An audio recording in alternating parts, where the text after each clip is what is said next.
guys! So I recently saw the movie The Amazing Spider-Man 2, which was amazing. I loved it. It was so good. And part of that's because I'm in love with Andrew Garfield, and part of that's because I'm in love with Emma Stone. But either way, I thought it was so good. It was not an attractive sound that just came out of me. Either way, side note, not a lot of people that I have talked to were that passionate about it. They're just kind of like, it was alright. I thought it was really good. I really loved it. And I thought it was super comic book-y, and I loved the character development, and I loved the villain, and I loved it so much.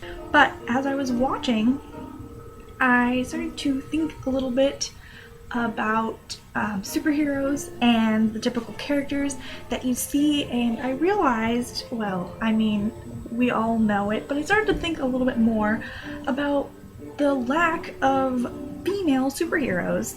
There's just not a lot. And I know there are some. There is like Wonder Woman, and like in the Avengers, there's the one girl, Black Widow, and I mean, there's a couple. Yes, they do exist. There are some female superheroes, but the overwhelming majority are men. And all of the big ones that you think about, Spider-Man, Batman, Superman,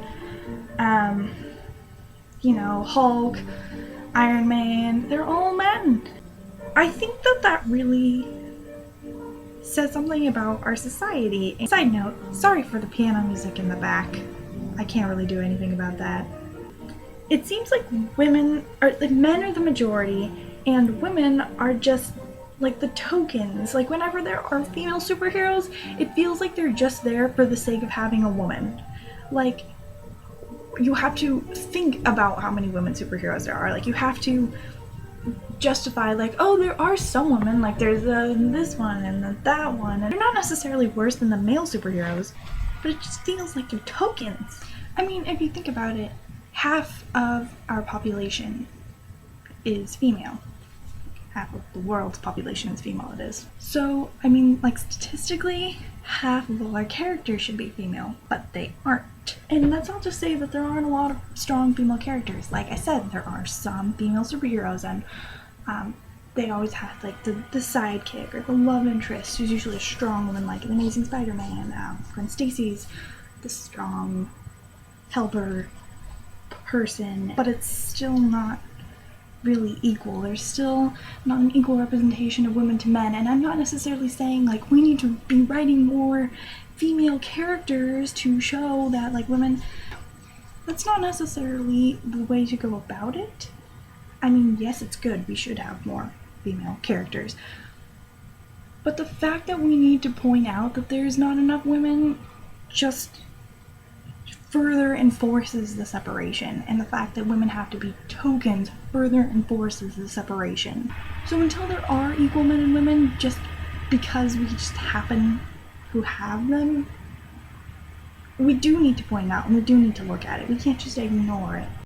I'm not necessarily saying that, like comic book writers are sexist and comic book writers are instilling society with all these subtle ideas that women aren't as strong as men, and women can't do what men can do, and women aren't as good as men. No, I think that all it shows is that the writers are a part of society, and they're a part of a society that doesn't equally represent women and doesn't see women in the same way.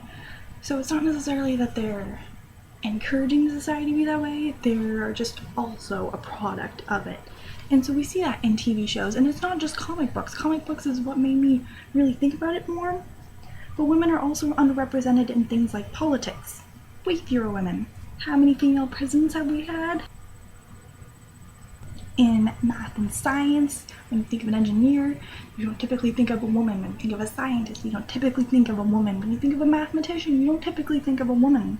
Business CEOs, there's fewer of them. I mean, almost everything, except for, of course, things like doctors and nurses and teachers and typical woman roles. These are subtle things that are keeping women out of it.